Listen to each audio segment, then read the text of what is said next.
Graça. Graça e paz, meus irmãos. Agora sim, agora pegou. A paz do Senhor a todos. A paz do Senhor aos irmãos que se encontram em casa, assistindo pela transmissão. É um alívio, né, poder respirar um pouco, sem a máscara, né? É um refrigério que o Senhor nos traz nesse tempo mau, nesses dias de adversidade. E louvado seja o Senhor, porque até aqui Ele nos sustentou. Se estamos aqui, é pela graça, misericórdia e bondade do Senhor. E se passamos por essa tribulação, foi pela mão do Senhor que nos sustentou até aqui. E essa liberação é mais um motivo de rendermos graças ao Senhor. Porque, sendo o Senhor criador de todas as coisas e sustentador de todo o seu povo, como também de todo o universo, estendeu a sua mão de misericórdia para conosco.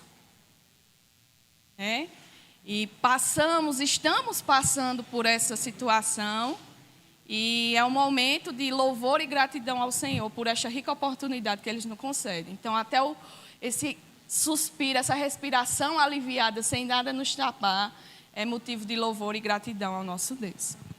Por isso, rendemos graças e bendizemos o nome do Senhor nesta manhã. Não somente por isso, mas também porque aprouve a Ele nos amar, aprouve a Ele nos chamar e perdoar os nossos pecados. Então, somos o povo mais privilegiado desta terra, porque fazemos parte não apenas de território ou registro ou situações geográficas, mas pertencemos a uma nação cujo Deus é o nosso Rei, é o nosso Senhor. Então, convido vocês a abrirem o livro de Zacarias.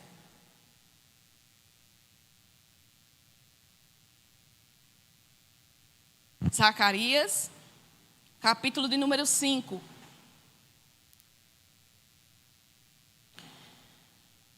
Todos acharam? Amém. Vocês já sabem qual vai ser a palavra, então já vão direto no livro, não é assim? Coisa boa. Então, capítulo de número 5 do livro de Zacarias diz assim: Tornei a levantar os olhos e vi, e eis um rolo voante. Perguntou-me o anjo: que vês?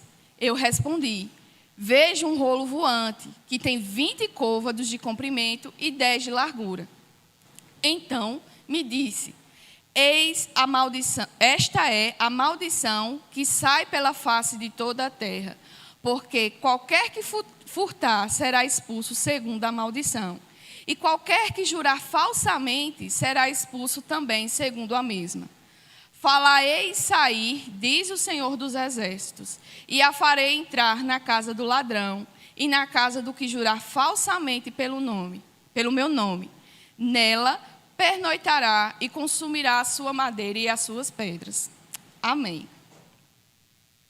Senhor nosso Deus, queremos bendizer, adorar a Ti pela Tua bondade, misericórdia e fidelidade para conosco. Muito obrigada, Senhor, por mais uma manhã de domingo estarmos reunidos aqui na Tua casa e assistindo pela transmissão. Te agradecemos por esta oportunidade que o Senhor nos concede, ó Deus, de aprendermos da Tua palavra. Por isso, Senhor, rogamos a Ti pela Tua presença em nosso meio, que o Senhor, em nome do Senhor Jesus, nos faça compreender a Tua palavra, trazendo para o nosso coração e nosso entendimento tudo aquilo que o Senhor quer falar nesta manhã. Ó Pai, ajuda-nos a compreender e aplicar a Tua palavra, porque ela é viva, perfeita, pura e eficaz. Eficaz, Senhor, para transformar todo o nosso ser, para transformar o nosso coração de pedra e dar-nos um coração segundo o Teu. Queremos Te pedir também, Senhor, que a Tua misericórdia se estenda a mim, para que eu não venha falar nada daquilo que não convém à Tua palavra. Que eu possa, Senhor, instruir o Teu povo, assim como o Senhor tem me instruído por meio desse estudo, para que a Tua verdade seja manifeste, para que o Teu povo aprenda a viver do modo digno do Senhor.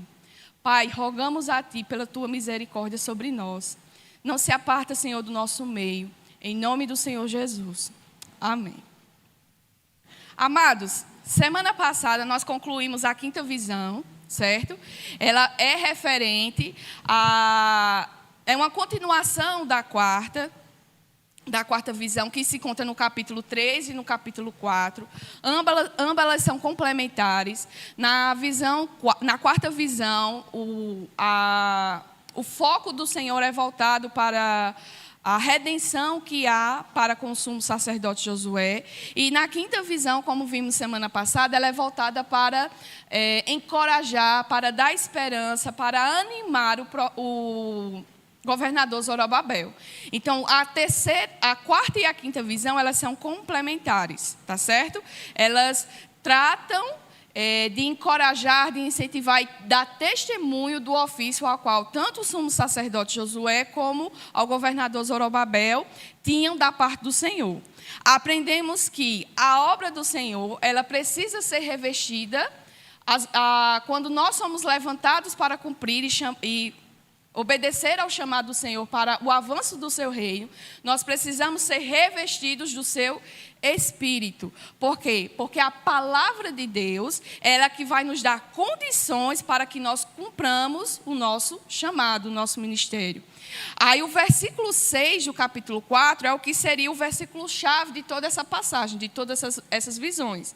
Que ele vai dizer assim: não por força e nem por poder, mas pelo meu Espírito, diz o Senhor dos Exércitos. Longe de ser algo à parte dessa visão toda, a mensagem para Zorobabel, ela é essencial aqui, mas ela também é abrangente para todo o povo de Deus. Porque a conclusão aqui, essas passagens, ela nos deve levar a compreender os atos de Deus na história. E a conclusão do reino de Deus, tudo isso que nós estamos vivenciando até o cumprimento, quando o Senhor Jesus voltar, tudo isso é complementar. Toda a palavra ela é complementar. Ela vai sendo anunciada, ela vai sendo revelada progressivamente. Aqui nós temos uma palavra direcionada para o povo de Deus naquele contexto de Josué e Zorobabel, mas ela não deixa de ser aplicada para o povo de Deus nos dias de hoje. Isso revela que, assim como o propósito de Deus da construção do templo, ela era necessária, ela precisava ser revestida de força, o reino de Deus, a completude, a finalidade do reino de Deus, também ela será concluída, assim como a conclusão do templo ela seria certa. Então, nos nossos dias, o reino de Deus, ele vai ser concluído tão certo como o templo ele foi reconstruído. O Espírito de Deus flui através dos seus servos, que esperam que ele torne os dias das coisas humildes no dia do regozijo, quando todas as coisas se cumprirem, quando tudo se tornar claro e todos verão e contemplarão a glória do nosso Deus. Todos esperamos com grande ansiedade quando a última pedra ela for colocada na estrutura a qual o Cristo é a pedra angular. Então, essa revelação que nós temos, que nós estudamos da quinta visão, ela aponta para a conclusão final.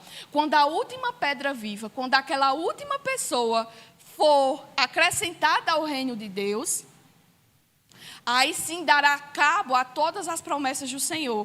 Cristo, então, retornará em glória e majestade e executará o seu reino sobre todos os reinos, sobre todas as nações. Cristo é a principal pedra angular. E os capítulos 3 e 4, ela tem essa clara importância messiânica.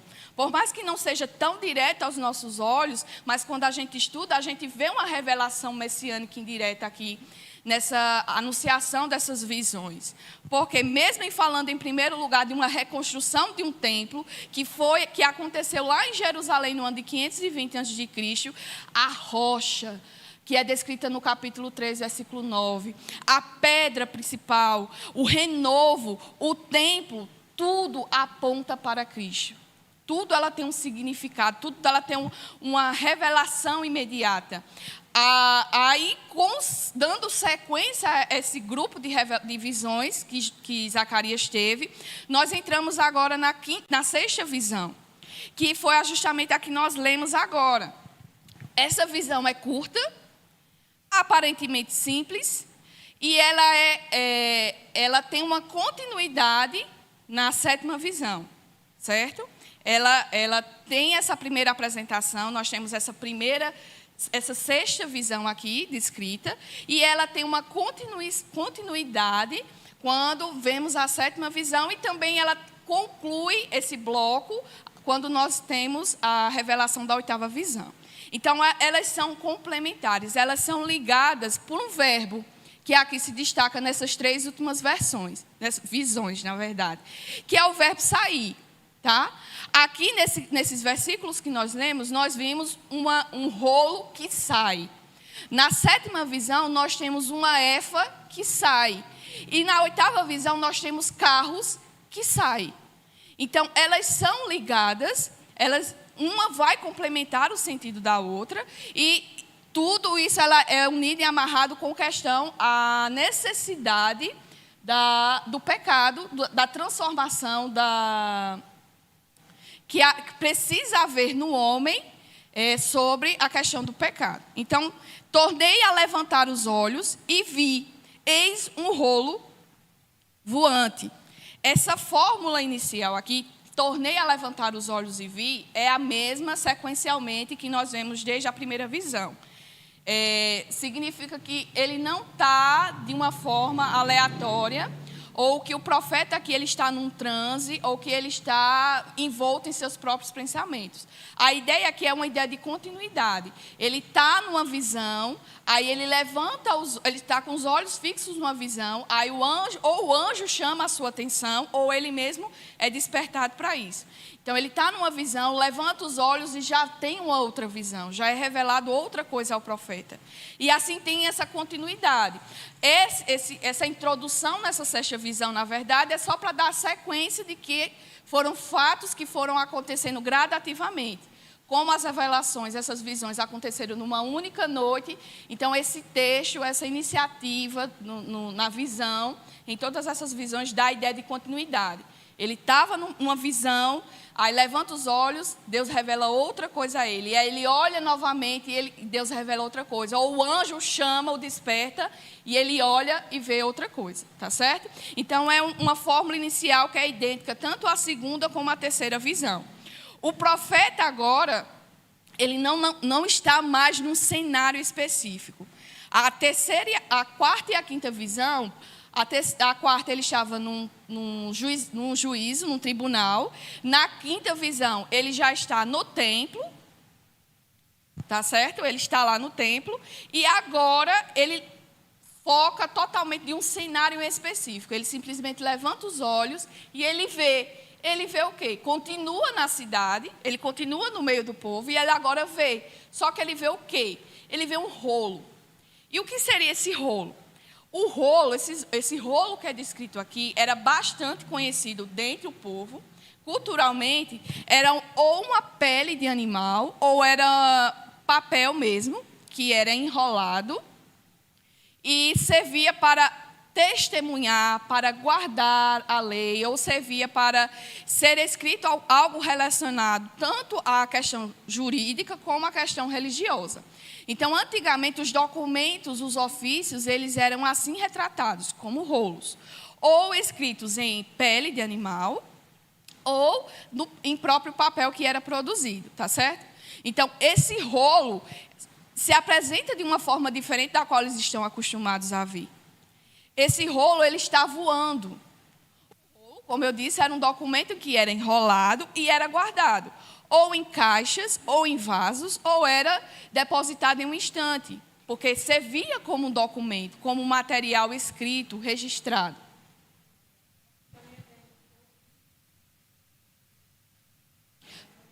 Pronto. Aí, no caso, ele é mais descritivo do que a versão que eu li. Ele está dizendo que é um livro, que é algo que é extenso. Um livro não é apenas uma página, né? O livro é algo que é extenso. Algo que precisa ser documentado e ser registrado, para que, num determinado momento ou numa necessidade, ele precisava ser lido novamente. E é assim que era descrito e era guardado o material histórico, como também o material religioso no tempo de Judá, no tempo de Jerusalém, como também em todo o contexto oriental, tá certo? O Oriente Médio era assim que eles guardavam os seus registros. Então, esse rolo, ele não é guardado em um estojo, nem é guardado em um vaso. Ele está voando. E é isso que chama a atenção do profeta aqui. Ele é um rolo voante. Por que essa descrição chama tanto a atenção? Aí ele vai dizer: perguntou-me o anjo, o que é que vês? Eu respondi: vejo um rolo voante que tem 20 côvados de comprimento e 10 de largura. O profeta, ele vê um rolo não enrolado em seu invólucro natural e nem guardado em seu arquivo, mas ele é volante, ele está nos céus. Ele está aberto como uma faixa para que todos a qual olhassem para cima pudessem ver. Ele está devidamente localizado nos céus para que todos aqueles que, quando olhassem para cima, pudessem ver aquele rolo e ver o que estava contido naquele rolo. Tá? Então, o período pós-exílico, ele teria essa grande preocupação com a educação religiosa, especialmente com o ensino da lei. Então, esse rolo que Zacarias vê aqui voando sobre os céus, esse rolo é um rolo onde está escrito a lei, a palavra de Deus, os mandamentos do Senhor. As dimensões deste rolo, eles eram incomuns. O seu comprimento era somente o dobro da sua largura. E as suas proporções, elas eram gigantescas. Um côvado, ele tinha aproximadamente 40 centímetros. Só que aqui ele está dizendo que esse rolo, ele tinha 20 côvados. Então, é 20 vezes a medida do côvado. Então, esse rolo, ele tinha, portanto, 8 metros por 4. Tá? Como um grande cartaz, como um grande outdoor que a gente vê posicionado em várias partes da cidade. Era mais ou menos essa descrição que esse rolo se apresentava na visão de Zacarias. Tá? Ele estava devidamente colocado, só que ele não estava num local específico, ele estava nos céus. Por quê? Para que todo aquele que olhasse pudesse contemplar e ver o que estava aquele rolo e saber o que é que estava descrito naquele rolo. Então, me disse, versículo 3, esta é a maldição que sai pela face de toda a terra, porque qualquer que furtar será expulso, segundo a maldição, e qualquer que jurar falsamente será expulso também, segundo a mesma. O que é que está descrito nesse rolo? Como eu já anunciei previamente, está contida a lei. Mas está toda a lei do Senhor aqui? Não. O que é que está descrito aqui? Me digam aí. Vejam o texto, me digam o que é que está descrito. Isso. Vocês estão pulando a primeira palavra aí. A maldição. O que está aqui não é a lei completa, mas é a parte da maldição da lei. Tá? A gente tem essa descrição das bênçãos e das maldições que Deus aplica ao seu povo, mediante o cumprimento da aliança, lá em Deuteronômio, capítulo 28. Tá? A gente tem todas essas narrativas, a descrição dela. Só que aqui, em específico nesse rolo, faz questão de notar que esta é a maldição que sai pela face de toda a terra. Que maldição é essa? Tudo aquilo que a palavra de Deus diz, que quando se quebra a aliança, o que acontecerá com o povo que quebra a aliança, é descrito na maldição. Então, nessa revelação aqui, está descrita a maldição para o povo que quebrou a aliança. Veja que aqui diz que é pela face de toda a terra, mas ainda não é a expressão de toda a terra, como se fosse o juízo de Deus por sobre toda a terra. Mas como é uma expressão da lei, é uma parte da lei que é anunciada aqui, e quem eram os únicos que fizeram pacto, que fizeram aliança com o Senhor, que fizeram aliança com o Senhor? Somente o povo de Deus, os judeus. Então, quando ele diz assim, que é pela face de toda a terra, mas é pela face de toda a terra dos judeus. Tá certo? É uma aplicação para os judeus. Ainda não é a revelação do juízo de Deus para todas as nações, mas para o seu povo. O que está nesse rolo são as maldições, porque o homem quebrou a lei do Senhor. Assim como os profetas anteriores haviam quebrado o pacto, haviam desprezado a lei do Senhor, haviam se voltado para outros deuses, pervertendo a lei e a justiça. E a gente viu isso muito bem com os profetas anteriores. Nós vimos com Joel, com Amós, nós vimos com o profeta Miqueias.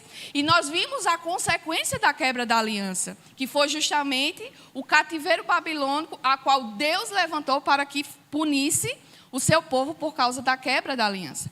E aqui, mais uma vez, Deus está revelando que mesmo que agora, sendo um povo pós-exílico, mesmo que o povo agora havia terminado o tempo do juízo de Deus sobre o seu povo, e o povo agora tinha retornado para a sua terra, não significa que o povo estava isento de deixar de cumprir o seu papel. Eles não estavam isentos de deixar de cumprir a aliança. Era necessário ainda que eles cumprissem. Lembra do capítulo 1, do chamado ao arrependimento que Deus faz ao seu povo? Tornai-vos, voltai-vos para mim, e eu vos tornarei para vós outros. Vocês lembram da implicação desse arrependimento, desse chamado? Para que o povo voltasse para Deus. Agora, voltasse para Deus não somente para cumprir um papel religioso, porque Deus já estava farto dessa realidade de ter um povo religioso. Esse chamamento implica mais do que você voltar e cumprir a palavra de Deus, mas você cumprir essa palavra porque você ama o seu Deus. Então esse chamado é mais do que para você voltar e cumprir, mas é um chamado para você reconhecer quem é o seu Deus. E você amá-lo de todo o coração, porque você só vai cumprir, ou você só vai se empenhar em cumprir se você amá-lo. Você só vai se empenhar em cumprir a lei e o mandamento do Senhor se você conhecê-lo. Você não vai querer cumprir a vontade de alguém que você não conhece. Quem é esse para me dar ordens? Quem ele acha que é para que eu cumpra? Ou que ele está achando quem é? O rei da cocada? Quando a gente não conhece a quem a gente serve, ou o propósito do nosso chamado, ou a quem nós devemos amar, nós nunca cumpriremos de todo o nosso coração. Cumpriremos apenas para desencargo de consciência. Não é assim que a gente faz no nosso trabalho? A gente tem um papel a cumprir no nosso trabalho. Você é contratado, você é especificamente chamado para cumprir um trabalho, um propósito. Às vezes você não gosta do seu trabalho e você está ali por pura necessidade, mas você está ali. E você gostando ou não, você é obrigado a cumprir. Não é assim? Aí muitas vezes você vai empurrando com a barriga, você faz de todo jeito, ou você faz porque simplesmente se você não fizer, você não vai ter o seu salário no final do mês. E Deus nos chama a atenção para que o nosso relacionamento para com Ele não deve ser como nós nos relacionamos com os outros. Porque o que Deus fez por nós é mais do que um simples pagamento que Ele dá no final do mês. O que Deus fez por nós e faz por nós, a gente precisa ter em mente esse trabalho, essa realização. Nós cantamos nesta manhã que o Cordeiro de Deus que tira o pecado do mundo. E nós nos alegramos com essa realidade. Mas isso não deve ser apenas anunciado e a gente se alegrar. A gente precisa viver essa realidade. Então, essa visão aqui que Zacarias tem, que Deus traz a Zacarias, é uma realidade, é uma chamada para o povo. Primeiro para o povo de Deus, para o povo israelita, para os judeus que aqui se voltavam para Jerusalém. Olha, vocês não estão isentos, o castigo terminou, mas vocês ainda não estão isentos de cumprir a minha palavra. E para que fique bem claro para vocês, eu vou colocar para vocês aqui as maldições que implicam. Por quê? Porque vocês só voltam a atenção para as bênçãos. Não era assim no passado? O povo se arrogava porque não, nós somos o povo da aliança. Não, nós somos o povo de Deus. Não, porque Deus nos chamou, nos livrou lá no Egito, então Ele não vai fazer isso. Só que aqui há uma exortação para o povo de Deus. Deus é santo, perfeito e puro. E não tem como Ele se relacionar com o pecado, com o pecador. Então, há uma necessidade urgente para o seu povo, se arrependa dos seus pecados e volte para a sua lei. Porque se minhas bênçãos não são claras para vocês, as maldições serão. Porque vocês experimentaram isso recentemente. Isso não é uma coisa alheia, não é uma coisa que vai acontecer, mas vocês provaram da quebra da aliança, da maldição que a quebra da aliança trouxe para vocês. Então, isso é uma realidade. Essa maldição é descrita para que o povo veja que a palavra de Deus se cumpre, que ele é fiel para cumprir. E mesmo que a eleição exista, mas ela não é o suficiente para afastar você da punição do pecado. Então é necessário que vocês se voltem para mim, para que vocês reconheçam que eu sou e me amem pelo que eu sou. Não por aquilo que eu possa oferecer a vocês. Mas para que isso fique bem claro para vocês, é necessário que vocês compreendam a maldição que a quebra da aliança implica. E quando ele diz aqui, esta é a maldição que sai pela face de toda a terra, porque qualquer um que furtar será expulso segundo a maldição. O que acontecer, o castigo, a punição pelo pecado acontecerá por causa da maldição.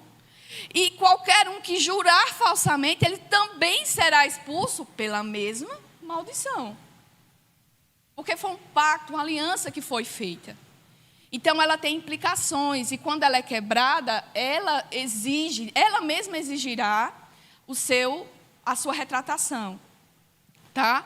E aqui é descrito, neste rolo voante que nós estamos lendo aqui, é descrito apenas duas partes da lei. Tá certo? E essas duas partes da lei, elas estão presentes na tábua das leis, a qual Deus entregou a Moisés lá no Monte Sinai.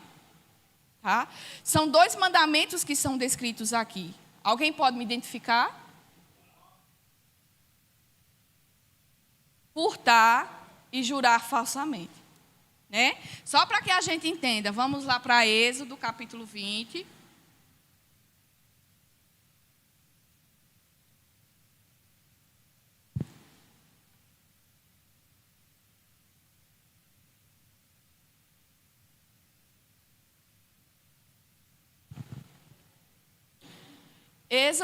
Êxodo, capítulo de número 20.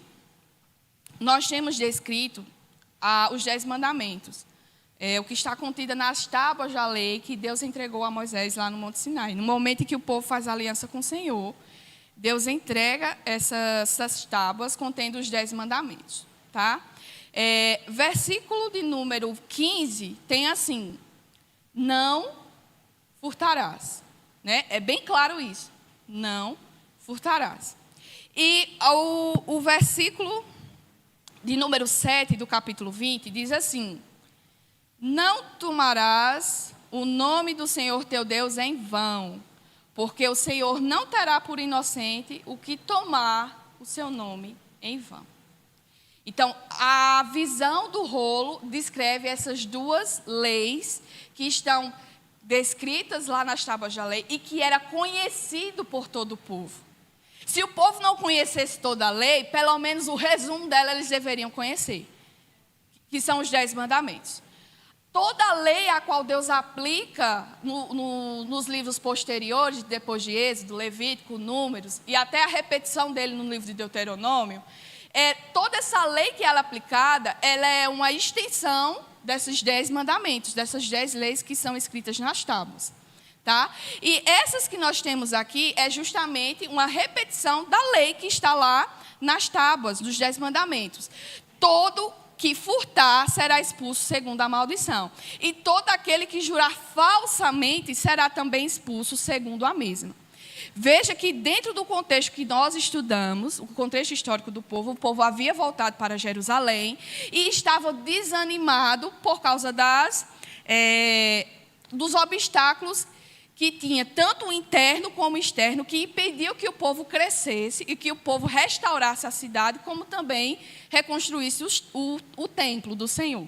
Tá? Havia essas atribulações, essas adversidades que estavam minando essa obra no meio do povo de Deus. Com isso, o povo começou a desanimar e cada um voltou-se para o seu próprio interesse. Cada um deixou o seu papel principal e voltou foi se dedicar para fazer aquilo que bem lhe confortasse, aquilo que bem entendesse. Então, eles tentaram se reconstruir economicamente. Como era um povo que tinha como base de ganho a agricultura e o comércio do material que era plantado e colhido, então era natural que o povo vendesse aquilo que eles plantassem. Tá certo? Aquilo que sobrepujava, aquilo que sobrava da sua plantação, eles vendiam para que pudessem ganhar dinheiro em cima disso. Com isso, diante dessa revelação, dessa visão aqui que Deus traz a Zacarias, nós podemos compreender que o povo começou a fazer aquilo que Deus já havia chamado a atenção antes do exílio. Se vocês lembram bem do profeta Miqueias, do estudo do livro do profeta Miqueias, o povo é repreendido porque não ensinavam a lei, havia falsos profetas que levantavam e falavam coisas que Deus não havia ordenado, e eles pervertiam a justiça. Eles deixavam de fazer o que era correto e justo, tanto perante o Senhor como perante o homem, para tentar se beneficiar do próximo, tá? Ao ponto até de tirarem tudo o que tinha. Tanto o terreno, a casa e até mesmo seus filhos eram levados escravos. Tamanha ganância e avareza que havia no meio do povo. Só que agora o povo estava voltando a fazer tudo aquilo que Deus havia repreendido anteriormente. O comércio ele estava sendo deturpado. A verdade e a justiça que deveria ser executada no comércio, ela estava sendo invalidada. O povo estava se aproveitando de uma oportunidade para se beneficiar. E isso pervertendo a justiça, ou seja, essa ideia de furtar aqui, como a gente viu, não sei se vocês já aprenderam ou sabem, as tábuas da lei elas divididas em duas partes. A primeira parte, que são os 4 primeiros mandamentos, é relacionado ao meu relacionamento para com Deus. E a outra parte, a segunda parte dos mandamentos, é relacionado do homem para com o homem. Então, eu não somente aflijo a lei ou peco contra o Senhor quando eu estou afrontando diretamente a Ele, quando eu estou pecando diretamente contra Ele. Mas eu firo a Deus, eu peco contra Deus quando eu estou também pervertendo o direito do próximo. Quando eu estou prejudicando o próximo. Porque a vida de Deus que deveria habitar em mim, o testemunho de Deus que deveria estar sendo manifesto por minha vida, ela está sendo manchada. Porque a primeira coisa que vão dizer, tu não é crente? Não é? Nem a primeira coisa que lançam na nossa cara, tu não é crente? Então, o meu relacionamento com o próximo também dá testemunho do meu relacionamento para com Deus. Então, se eu firo somente a Deus, é pecado, mas também se eu firo o próximo, é pecado do mesmo jeito, porque eu não estou dando o testemunho que é necessário acerca do meu Deus, da vida que eu tenho, que Ele me concedeu. Então, esse furto está relacionado ao pecado do comércio que estava sendo introduzido e que estava sendo aceito, né, pelos juízes na situação, como também qualquer um que jurar falsamente. Porque quando eu peco contra o meu irmão, eu também estou pecando diretamente a Deus. Essa questão de jurar falsamente, jurar em vão, falar em vão, a gente precisa ter entendimento e conhecimento acerca desse mandamento. Porque muitas vezes a gente compreende que esse mandamento, não tomar o nome de Deus em vão, é relacionado apenas a gente pronunciar o nome de Deus. Como, por exemplo, eu estou numa conversa de amigos e eu falo, ai meu Deus, sem ter um contexto santo por trás. Aí as pessoas acreditam e introduzem isso como se isso fosse tomar o nome de Deus em vão.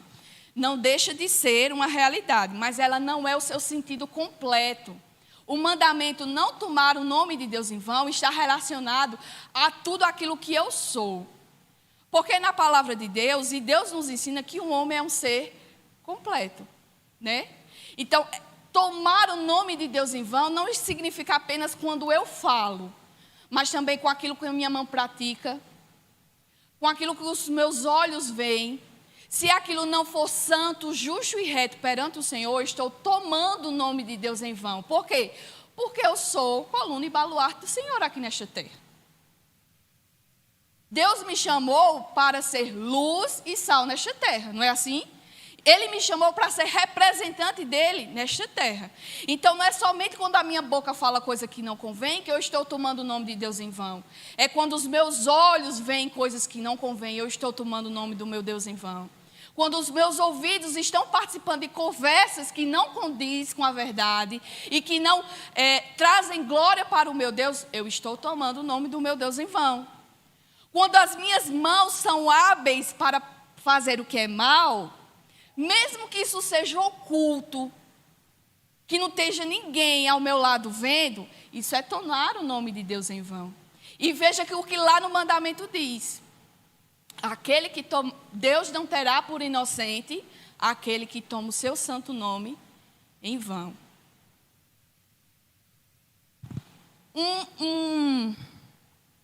Eu trouxe aqui para vocês uma frase de Richard Phillips, tá? Ele tem um livro que fala sobre, que é um estudo e comentário sobre o livro de Zacarias. E eu achei isso bastante interessante, eu gostaria de trazer para vocês, que é um complemento daquilo que esses versículos aqui trazem, acerca desse versículo 3, tá certo? Ele diz assim: este rolo perscrutador de pecado, contendo a lei de Deus e refletindo as dimensões do lugar santo, nos lembra de que o que determina o pecado é a revelação de Deus. Nós não somos os que criam a realidade moral, por mais que tentemos. Não podemos revisar a verdade moral, decidindo por nós mesmos o que é certo e o que é errado. Esse rolo, ele sai com a lei de Deus, não com a opinião humana. Suas dimensões, elas não são aquelas da última pesquisa da opinião, mas do caráter santo de Deus. O nosso juízo moral está fatalmente distorcido. O que está certo, nosso coração mostra como corrompido. E o que está corrompido, como certo. Então, Deus nos dá a sua lei como espelho pelo qual podemos ver a nós mesmos como realmente somos. Veja que o que está descrito, e eu já chamei a atenção aqui para vocês, que o que está descrito é a lei de Deus. É a maldição, mas não deixa de ser a lei de Deus. E Deus chama a atenção para duas leis em específicos. Por quê? Porque era o contexto do povo, tá certo? Era a realidade do povo a qual Deus estava chamando a atenção. O trabalho de vocês está sendo levado para cumprir aquilo que não convém. Vocês estão se esforçando para ganhar dinheiro de uma forma injusta. E isso é pecado perante mim. E da mesma forma como vocês fazem isso, vocês se atribuem no direito de jurar falsamente o meu nome e usar o meu nome em vão para testificar as suas obras más. Aí esse texto aqui me chamou a atenção porque não é da mesma forma como nós nos comportamos hoje. Por quê? Porque o mundo e até mesmo nós queremos mudar a palavra de Deus para que ela se molde a nós. Aquilo que Deus diz que é pecado, e mesmo sendo anunciado por meio dos seus profetas ou por meio da sua palavra, nosso coração duro não quer aceitar aquilo como uma verdade absoluta. Aí o que é que a gente quer fazer? A gente quer moldar a palavra de Deus para que ela se encaixe no pecado ao qual nós estamos cometendo. E isso aqui é bastante interessante nós termos em mente. Por quê? Porque a palavra de Deus, desde o início, desde o princípio de todas as coisas, é a palavra de Deus. E nós aprendemos que a palavra de Deus, ela é viva. Ela é o verbo em ação.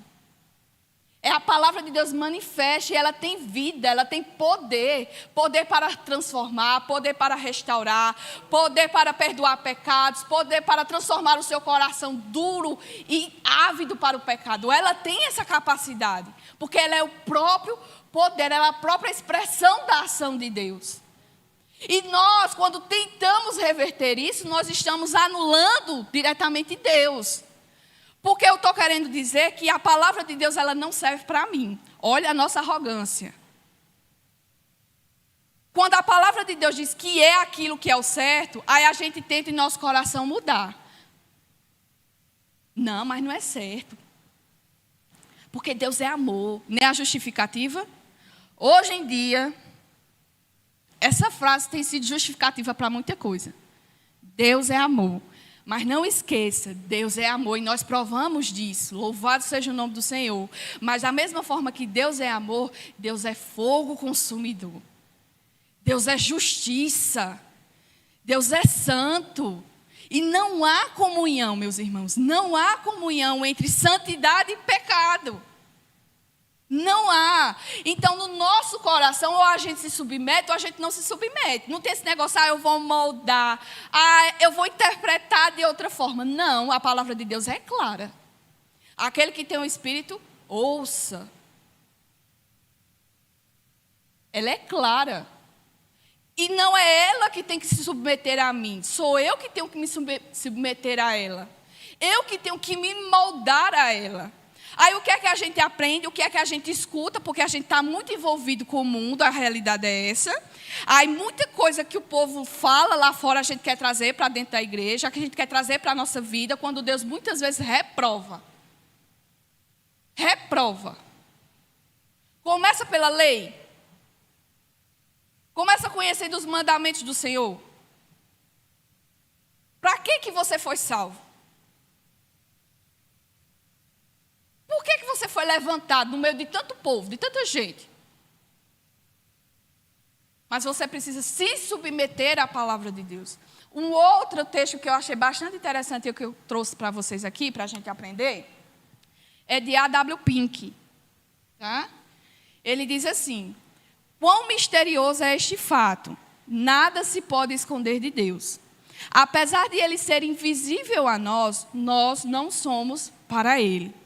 Nem mesmo a escuridão da noite, as cortinas mais fechadas ou a masmorra mais profunda podem esconder qualquer pecador dos olhos do onisciente. As árvores do jardim não foram capazes de esconder nossos primeiros pais. Nenhum olho viu Caim assassinar seu irmão, mas seu Criador testemunhou o crime. Sara pode ter rido zombeteiramente no interior da sua tenda, porém foi ouvida por Deus. Acã roubou uma barra de ouro e a enterrou cuidadosamente na terra, mas Deus trouxe à luz. Davi teve trabalho para encobrir sua iniquidade, mas depois o Deus que vê todas as coisas enviou um dos seus servos para repreendê-lo. Tu és o homem. Ao autor e ao leitor também é dito: sabes que o vosso pecado vos há de achar. E isso aqui é uma realidade para nós hoje também. Não há nada que esteja oculto ou encoberto, porque tudo aquilo que nós fazemos em oculto, achando que ninguém vê, Deus, o onisciente, vê. E no tempo determinado e oportuno, Deus mesmo dará testemunho das nossas obras. Tudo se tornará claro, tudo será trazido à luz, porque Deus é luz. E onde Ele está, não tem como as trevas ficar sendo trevas. A treva é dissipada, ela é levada para longe. No momento oportuno, Deus trará à tona os nossos pecados. Então, não se confie em seu coração achando que você vai escapar quando você comete algum pecado. Nenhum homem pode ver. Ninguém pode estar sendo conivente com você. Mas o Deus soberano vê todas as coisas. E veja que não há lugar algum onde a gente possa se esconder. O próprio salmista dá a declaração disso. Se eu subo no mais alto monte, lá o Senhor está. E se eu desço no mais profundo abismo, lá o Senhor estará também. Então não há nada. Isso é uma coisa bonita? É, porque Deus é soberano e Ele está em todos os lugares. Mas é também motivo de temor para o nosso coração. Porque Ele está em todos os lugares. Ele está em todos os lugares. Então, essa visão aqui, trazendo essa realidade para o povo judeu, Deus está anunciando que Ele está vendo o pecado do povo. Vocês voltaram, mas vocês não mudaram. Vocês estão aqui, mas vocês precisam transformar o coração de vocês. E se as bênçãos que eu trago para vocês não são suficientes, agora vai ser notória a maldição. Para que vocês aprendam. E aqui já é um sinal de juízo. Não é nem para que o povo aprenda, porque aprender eu já tinha que aprender no cativeiro babilônico. Aqui já é o juízo que é sendo anunciado. Por quê? Ele diz que cada um que fizer isso será expulso pela maldição. Falaei sair. Veja aqui como é interessante essa ideia de falaei sair. A ideia, quando a gente lê aqui, é que a própria palavra de Deus, ela é ativa. Ela não precisa de homem. A própria palavra de Deus, ela é responsável por trazer as obras más à tona. Para que a vontade de Deus se cumpra, para que o juízo de Deus venha, falaei. Ele não está usando homem nenhum aqui para trazer isso. A sua própria palavra fará isso. Falaei sair, diz o Senhor dos Exércitos, e a farei entrar na casa do ladrão, e na casa de quem jurar falsamente pelo meu nome. Nela pernoitará e consumirá a sua madeira e as suas pedras. A maldição virá, e ela corroerá, eu estou usando palavra que não está saindo hoje, e ela consumirá a sua casa. Ela consumirá todas as suas obras, tudo aquilo que você conquistou de uma forma ordinária, tudo aquilo que você fez e que você achava que estava fazendo para o seu próprio bem, será consumido. Da mesma forma como o cupim corrói toda a madeira da casa e destrói, ao ponto de deixá-la oca, de quando você se encostar na parede, cair tudo, será assim. Será assim. Então aqui é o juízo de Deus. Porque a misericórdia já foi anunciada antes. Para aqueles que ouviram, viveram, passaram pelo deserto, passaram pela educação do Senhor e não mudaram, não se transformaram, nem voltaram-se para o Senhor, o destino é esse. A realidade, ela é essa. Amém, meus irmãos? Alguma dúvida até aqui? Posso dar continuidade? Seguindo então para a 7ª visão. Tá? Versículo 5 diz assim: Saiu o anjo que falava comigo e me disse: Levanta agora os olhos e vê que é isto que sai. Eu perguntei: Que é isto? Ele me respondeu: É um efa que sai. Disse ainda: Isto é iniquidade em toda a terra. Eis que foi levantada a tampa de chumbo, e uma mulher estava sentada dentro do efa. Prosseguiu o anjo: Isto é impiedade, e a lançou para fundo do efa, sobre cuja boca pôs o peso de chumbo. Levantei os olhos e vi, e eis que saíram duas mulheres. Havia vento em suas asas, que eram como de cegonha, e levantaram o efa entre a terra e o céu. Então perguntei ao anjo que falava comigo: Para onde levam elas o efa? Respondeu-me: Para edificarem aquela mulher uma casa na terra de Siná, e estando esta acabada, ela será posta ali em seu próprio lugar. Essa 7ª visão, o significado dessa 7ª visão, ela complementa a que a gente acabou de ver, tá certo? Ela complementa essa 6ª. Mas são usadas aqui figuras totalmente diferentes, tá? Na primeira é um rolo, contendo a lei, a maldição do Senhor, e Deus anunciando o seu juízo contra aqueles que pervertem a sua palavra, pervertem a sua lei e não se arrependeram dos seus pecados. Agora nós temos a visão, a figura de um efa, tá? O efa era um barril gigante que era usado para medir grãos, especificamente para medir a farinha. Era o meio pelo qual, quando o povo iria vender a farinha, era a medida que era utilizada, era este efa. E este efa, ela poderia abranger a capacidade entre 22 a 36 litros. Então, ela não era uma medida tão exata, tá certo? Mas ela abrangia esse peso entre 22 e 36 litros. Essa mesma figura do efa, Deus já utilizou ela para denunciar o pecado do povo lá no livro de Amós. Quem aqui viu o estudo de Amós? Quem não viu, vai lá e vê. Está lá tudo bonitinho, lá no canal da SEV, tá certo? Mas está lá, Deus utiliza novamente, Deus já havia utilizado essa figura do efa para repreender o pecado do povo lá no livro de Amós. O que acontecia? Era a figura do efa minguado. O que acontecia? O povo vendia pelo valor de um efa normal, só que a capacidade era bem menor.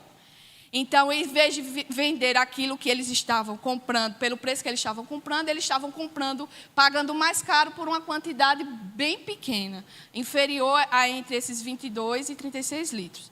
Tá? Então, essa figura já foi utilizada pelo Senhor e ela é novamente trazida à tona aqui. Porque o povo estava fazendo da mesma forma como fazia anteriormente. O povo não havia mudado ainda o seu coração em relação ao pecado, a esse pecado. Essa figura está associada ao roubo praticado pelos comerciantes, à fraude dos negócios, à adulteração dos produtos, o uso de pesos e medidas diferentes para ter benefício era utilizado, e isso expressamente é uma iniquidade que ofende o caráter santo e justo do nosso Deus. Porque sendo Deus santo e justo, não é somente com as coisas religiosas, é também com todas as áreas da nossa vida, ela deve ser expressa. A lei do Senhor, o caráter do Senhor, a santidade de Deus, a justiça de Deus, ela deve ser manifesta no meio do seu povo em todas as áreas. Não é somente numa área específica, mas todas as áreas, tudo o que nos envolve, toda a nossa completude como ser humano deve expressar o caráter de Deus, como assim nós fomos chamados. Então, movidos por tamanha ganância e avareza, Deus está chamando mais uma vez aqui a atenção do povo. Olha, sai o anjo que falava comigo e disse: levanta agora os olhos e vê. Então aqui ele já passa da figura da sexta visão e passa para uma sétima visão, tá? E perguntei: o que é isto? Ele me responde: é um efa que sai. Disse ainda: isto é a iniquidade em toda a terra. O efa era um material, à medida que estava sendo utilizada pelos homens para promover a iniquidade. É tanto que ele justifica o que significa esse efa. O efa é a iniquidade, é o pecado que o povo está utilizando para contra mim, tá? Contra a minha lei. E em toda a terra. Não é só no lugar específico, não é somente em Jerusalém, não é somente num canto, num bairro específico, mas toda a terra estava praticando esse pecado. Versículo 7 diz o seguinte: eis que foi levantada a tampa de chumbo, e uma mulher estava sentada dentro do efa. Esse efa que sai, tem uma tampa de chumbo. Chumbo não é uma coisa muito maneirinha, não.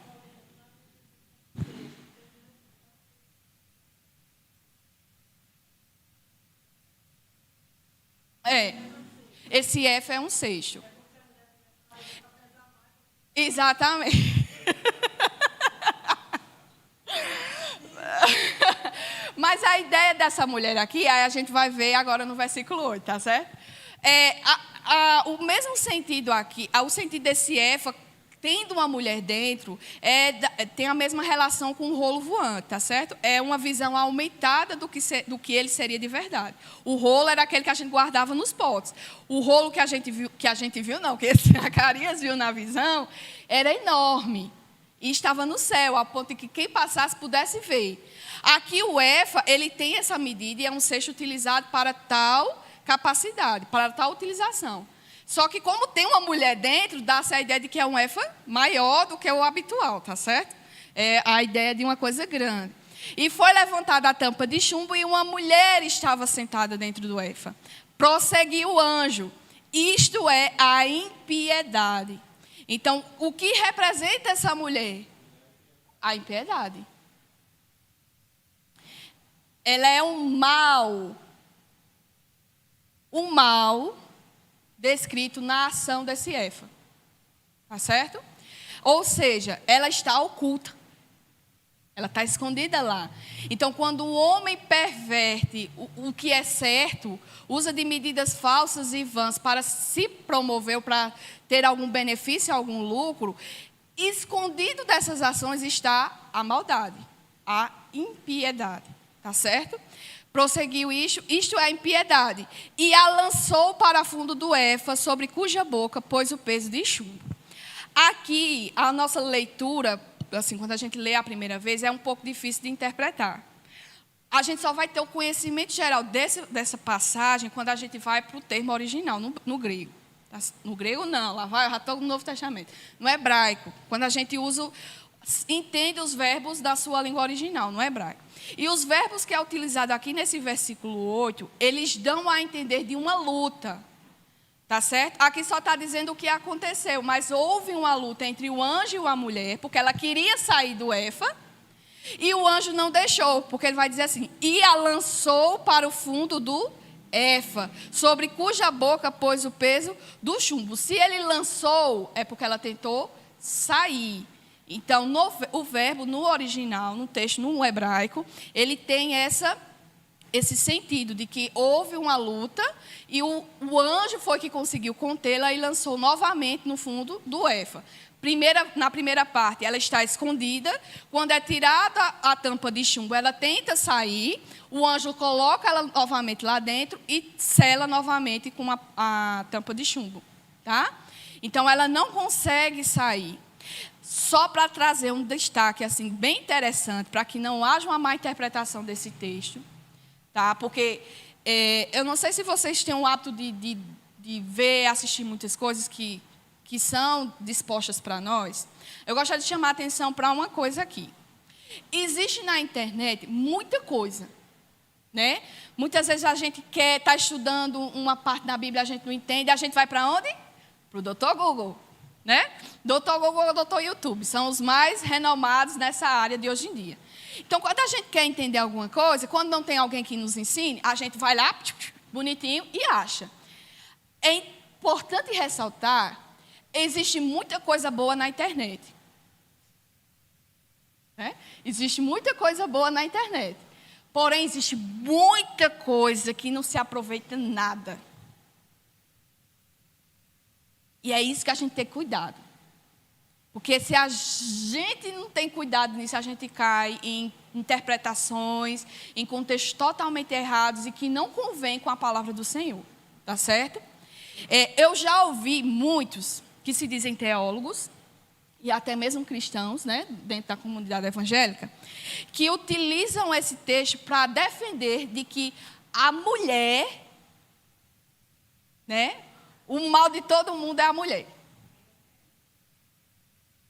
Aí você vai dizer assim, mas você está no lugar de fala, você é uma mulher, você vai puxar para a sua sardinha. Não, meus irmãos. O meu intuito aqui, e o Senhor colocou no meu coração, sempre quando eu estou dando estudo, quando eu tenho a oportunidade de dar estudo aqui para vocês, é de anunciar a palavra de Deus. Se ela for contra a mulher, eu vou ser a primeira a falar. Se ela for contra o homem, também. Então, aqui não há guerra de sexo, nem de gênero aqui não, tá certo? Mas a palavra de Deus, ela precisa ser anunciada como ela é. A gente não precisa ter acréscimos nem nada de que não convém. O texto não fala nada mais além do que aquilo que ele é. Então, a gente não pode dar voz àquilo que a Bíblia não fala. Tá? Naquilo que a Bíblia não tem boca, a gente não pode dar voz.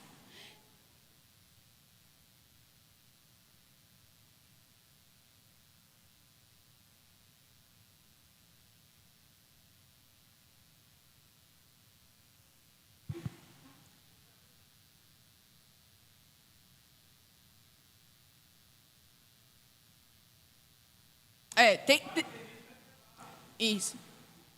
Tem a questão cultural que a gente não pode desassociar, mas tem o que a palavra de Deus diz, tá certo?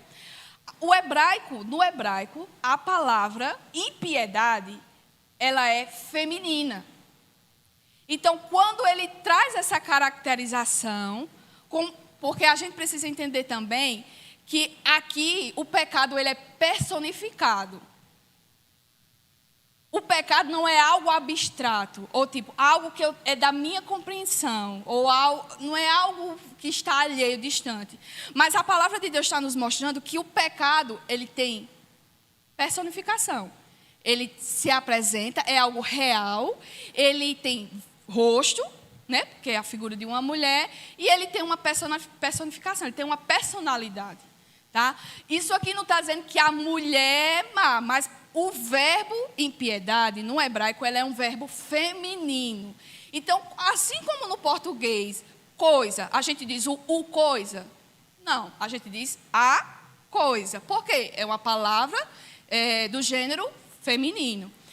O trabalho, a trabalho? Não, o trabalho é uma palavra do gênero masculino. Então, no hebraico, impiedade, ela é feminina. Então, essa representação aqui de uma mulher é por causa da sua palavra.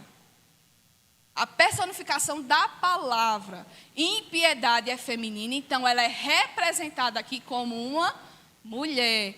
Não significa que é a mulher que é o mal de todo mundo, não significa que a mulher é uma besta fera, não é ela que deve ser repudiada. Não está dizendo isso não, tá? Pelo amor de Deus aqui, em nome de Jesus.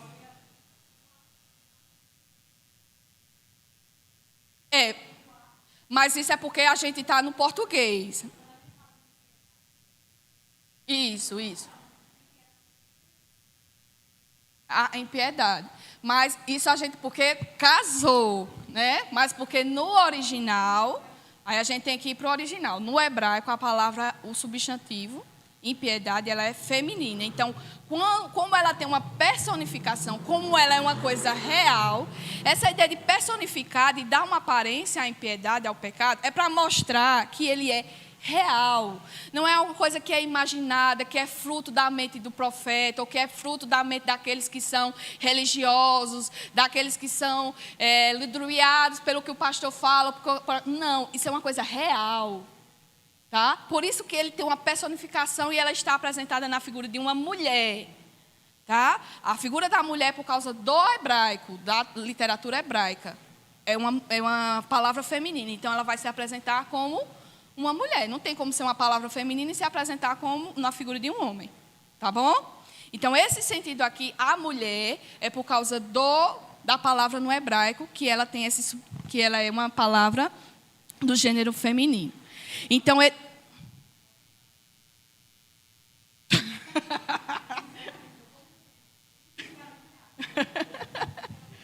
que a mulher já fez tanta coisa de ruim, né?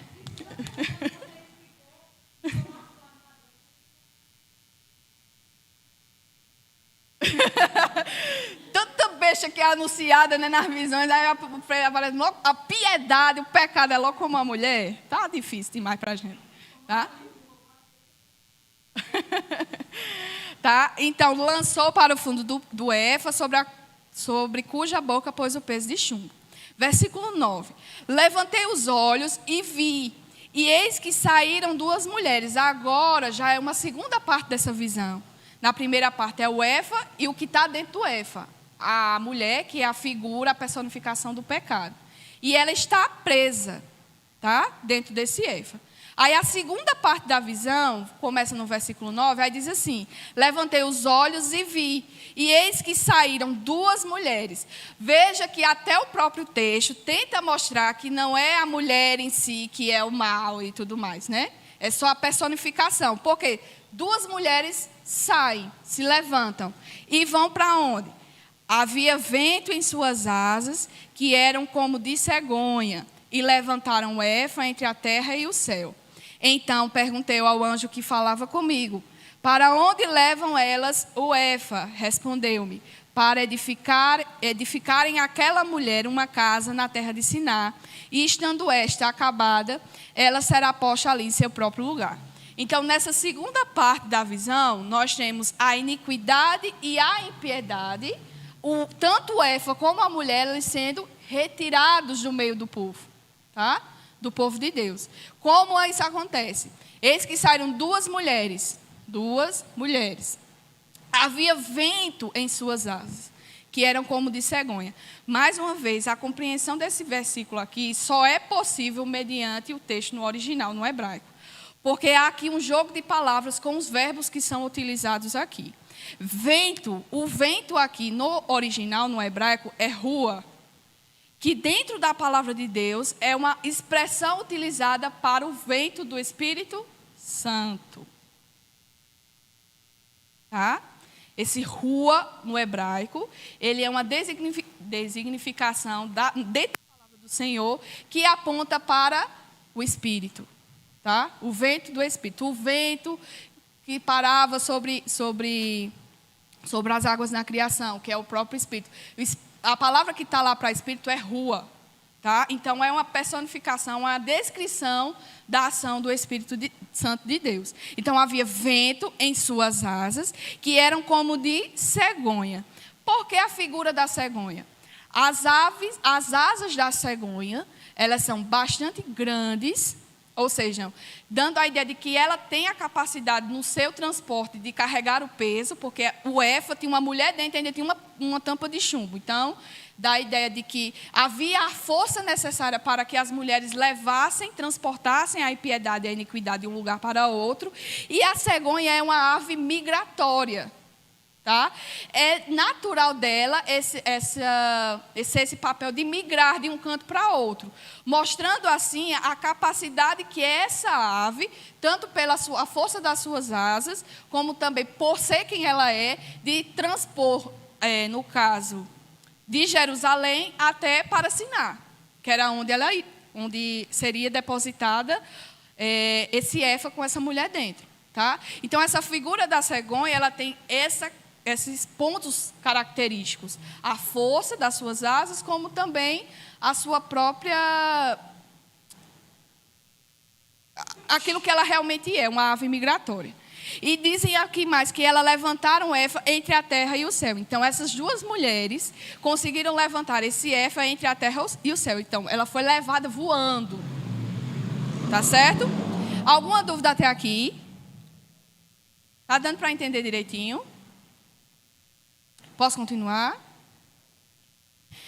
Então, perguntei ao anjo que falava comigo, para onde levam elas o éfa? Aí a resposta é o seguinte: para edificarem aquela mulher uma casa na terra de Siná.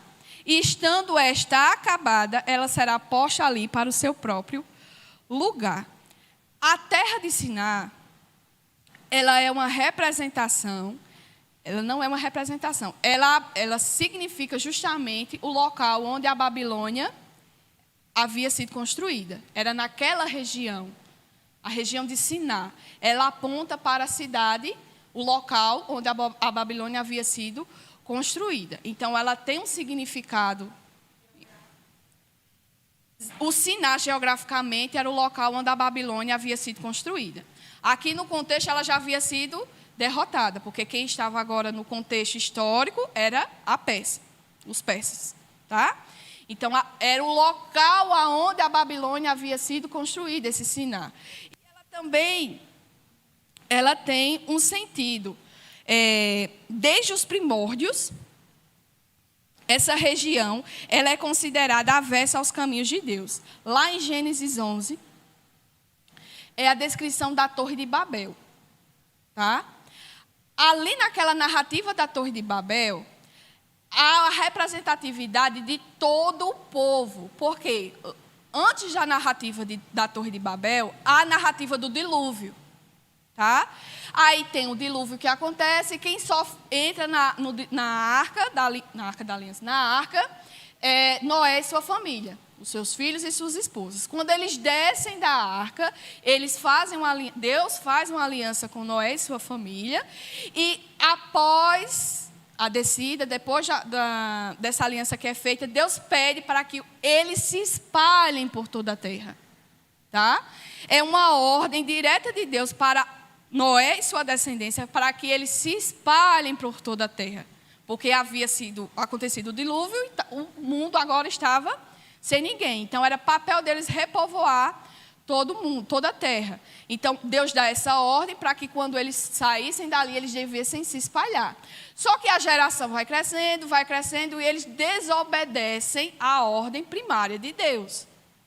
Tá? A Torre de Babel, a figura, a descrição, a narrativa da Torre de Babel, lá em Gênesis capítulo 11, mostra justamente a rebelião do povo, como também a unidade do povo em se juntar e para fazer aquilo que não é da vontade de Deus. Então, a Torre de Babel ali representava todo o mundo, porque todos estavam reunidos naquela região. E a Torre de Babel ela foi construída nessa região, Siná, tá? Que futuramente viria a ser a Babilônia. Então, ela tem um sentido figurativo aqui importante, tá certo? Porque Siná representa a rebelião, os primórdios. Desde a criação de todas as coisas, lá foi onde o povo se uniu para se rebelar contra o Senhor. Há esse sentido, há essa revelação de que naquele ponto em específico, todo o povo se uniu para se rebelar contra o Senhor. E a narrativa de Torre de Babel, vocês vão lá e terminam de conhecer. Tá certo? Porque não é o papel principal aqui. Se eu tivesse tempo, eu falava...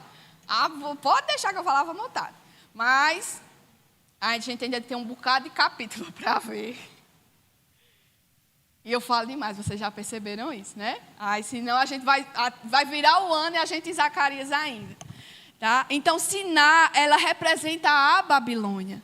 Tá? Porque é lá de onde inicialmente, nos primórdios, na história do início do mundo, o povo se reuniu para se rebelar contra o Senhor. Como também a própria Babilônia é uma figura de pecado, de rebelião, de idolatria. Os babilônios foram muito marcados e conhecidos por tais ações, e isso é marcado até os dias de hoje. Nos dias de hoje, por quê? Porque a gente tem o Apocalipse, né? Que vai falar da grande Babilônia. Lembra? A história ela é construtiva, ela vai sendo anunciada, e a gente vai compreendendo à medida que a gente vai entendendo a fundo o contexto dela. Tá? Então, aqui, no início, nós temos o início da rebelião, que começou lá na Babilônia. Nós temos a continuação da manifestação dessa realidade. Babilônia continua sendo uma cidade que é contra, que ela vai representar existe o povo de Deus e existe os que não são de Deus. Então, ela tem essa característica aqui e ela continuará sendo quando a gente estuda lá Apocalipse. Tá certo? A gente tem essa revelação.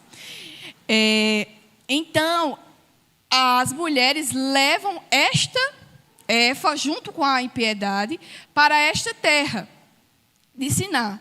E estando esta acabada, ou seja, vai ser construída na Babilônia um local, um altar, um templo, onde ela será colocada, essa Efa com a impiedade, e ela será adorada. Tá? E quando isso acontecer, quando esse templo, quando essa casa for construído, ela será lá e ela será adorada. Trazendo mais uma vez essa questão da dualidade, do povo de Deus e para quem não é chamado como povo de Deus. Tá? O povo de Deus, essa mulher é levada, é tirada do meio de Jerusalém, do meio do povo de Deus, para o lugar onde ela é adorada verdadeiramente. Para a sua origem, para o local onde ali haverá pessoas que adorem, que gostem das ações da impiedade, que praticam ela de todo o coração, que tem prazer em praticar a impiedade. Então, ela é levada para lá e ela será adorada lá. Mas, no meio do povo de Deus, não pode acontecer essa realidade. Por quê? Porque é um povo chamado de Deus e é um povo chamado para expressar o caráter de Deus. O caráter de Deus santo, puro e justo. Então, há essa dualidade, o povo de Deus e o povo que não pertence a Deus.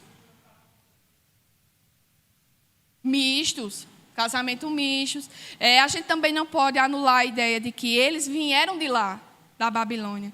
Então, eles podiam ter aprendido muitas práticas que eram praticadas lá. E eles estavam tentando trazer para o meio do povo de Deus. Aí por isso que Deus aqui anuncia que o pecado ele vai ser lançado longe. E a gente vê isso também com o salmista quando declara que Deus afasta do seu povo o pecado, assim como dista o oeste do leste, o oriente do ocidente. né? É mais uma vez trazendo essa realidade, que Deus separa o seu povo. Né? Ele tira do meio do seu povo o pecado e coloca onde ele já é consagrado, ele já é adorado, ele já é amado. Então, retira do meio do seu povo. Essa é a realidade que nós temos aqui. Alguma dúvida até aqui, meus irmãos? Não? E só uma aplicação que eu gostaria de trazer para vocês, que eu não coloquei. Não ficou salvo, mas eu trouxe aqui, eu gostaria de ler para vocês. É acerca da aplicação dessa passagem, que eu achei bastante interessante e eu gostaria de compartilhar. Ela diz assim: o pecado não é algo que simplesmente acontece lá fora. O pecado, ele é cometido por pecadores, por pessoas com as quais cruzamos na rua, por pessoas com as quais trabalhamos e vivemos, e lado a lado de quem sentamos na igreja. O pecado, ele é cometido por nós. O pecado do povo de Deus, colocados em um cesto, não eram apenas angústias sociais abstratas. Eles não eram resultados de um ambiente ruim, de uma educação deficiente ou da pobreza. São obras das próprias pessoas. Todo israelita que ouvisse esta visão deveria ver o seu próprio rosto naquela mulher do cesto. Ao ler esses versículos, devem entender que eis que abriram a tampa do cesto e viram a mulher, na figura daquela mulher eu deveria me colocar no lugar. Porque todo o pecado, ele é aplicado, ele é manifesto nas ações de todas as pessoas. Por isso que há necessidade de Deus tirar isso do meio do seu povo, essa realidade de afastar o pecado, porque todos nós somos capazes de manifestar e de praticá-lo. Ninguém aqui está isento. O pecado, como eu já disse, não é algo abstrato. Ou a gente também não pode entender que o pecado ele está somente depois das portas da igreja. Ele está lá no mundo, mas ele também pode estar aqui presente, porque nós somos pecadores. E se o Senhor não operar no nosso coração, na nossa vida, nós continuaremos sendo pecadores. A perfeição, a plenitude do nosso caráter semelhante ao caráter de Cristo só vai se dar plenamente na glória, quando o Senhor voltar e quando tudo for colocado no seu devido lugar. Mas até lá nós continuamos nessa prática, nós não estamos isentos dessa prática. Cabe a nós termos essa atenção, nós termos essa realidade de compreender, essa realidade de entender que o pecado é algo real, ele é personificado e nós precisamos lutar contra ele. Na verdade, quem luta contra ele é o Senhor, porque o anjo aqui que é que luta contra o pecado. A nós é dado fugir, porque nós não temos capacidade para resistir o pecado. Nós não temos essa capacidade de resistir. A gente tenta lutar querendo ser o super-homem ou a Mulher Maravilha, mas a gente não tem essa capacidade. Porque quem resiste, quem vence, é o próprio Cristo. É o próprio Senhor que vence. A nós é dado fugir. É fugir mesmo, é sebo nas canelas. Quando tiver a oportunidade, quando ele se lançar diante de ti, ou quando seu coração apresentar ele para você, não é para fugir, é para correr. Isso se aplica em tudo, injustiça social, no seu trabalho. Faça as coisas como você está fazendo para Deus, porque por mais que você está servindo ao homem, você é um representante de Deus na terra. Honre e zele o caráter do teu Deus, teu Deus que é santo, que é justo. Quando você estiver estudando, não use de meios para que você possa se beneficiar. Faça corretamente. Seja um espelho, seja luz para os outros. Reflita a glória de Deus que há em você. Quando for na sua casa, seja igual. Seja igual. Ame a sua esposa, assim como Cristo ama a sua noiva. Cuide dela. A mulher se submeta ao marido. Não queira ser maior do que ele, não. Não queira cantar de galo dentro de casa, não. Porque ele é o cabeça. E é Deus que instituiu isso.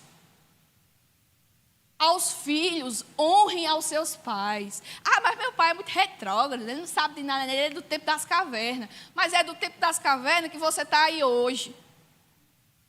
É o cara do tempo das cavernas que traz pão para a sua casa. Que dá a roupa que você vê. Que se você tem a oportunidade de estudar, é porque ele se esforçou para tal. Então, honre. Honre o seu pai e sua mãe. Veja como a palavra de Deus é aplicada a todas as pessoas, não importa a idade, criança, jovem, velho, adulto, é aplicada para todas e é uma realidade para todos. É para todos, então se esforcem, o pecado ele jaz à porta. Para onde a gente olha, a gente é tentado a cair. Os nossos olhos são tentados a cair por meio da prostituição, por meio da lascívia. E se você é daquele que cai, então fuja. Fuja dessa realidade. Não é para você resistir, porque a você não foi dado esse poder. É para você correr. Fugir. E é Deus quem afasta de nós os nossos pecados.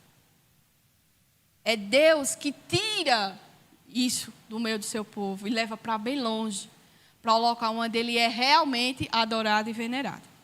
Amém, meus irmãos? Alguma dúvida até aqui? Vamos orar.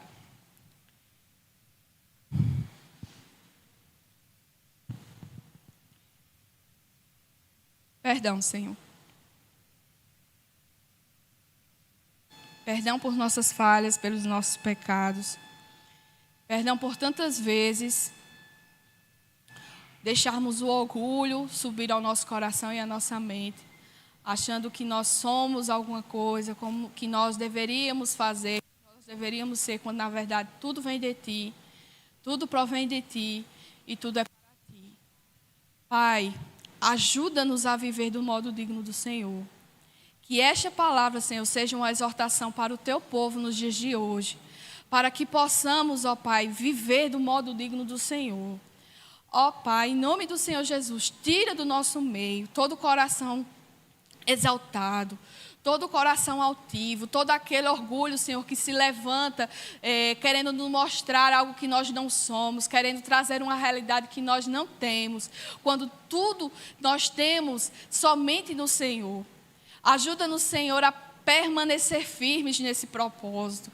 Que essa palavra ela não se desvie, que não seja somente para agora e mais tarde a gente não se lembre mais, mas que ela possa ser firmada em nossos corações, para que possamos dar bom testemunho do Senhor, para que possamos ser luzes nesta terra, sal neste mundo, para que possamos, Senhor, anunciar as Tuas boas obras, para que possamos anunciar que a Tua palavra é verdadeira, que o sacrifício do Teu Santo Filho não foi vão, mas ele é real e ele é eterno.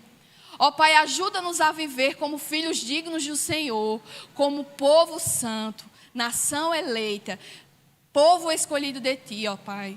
Ajuda-nos para louvor e glória do Teu santo nome, em nome do Senhor Jesus. Amém.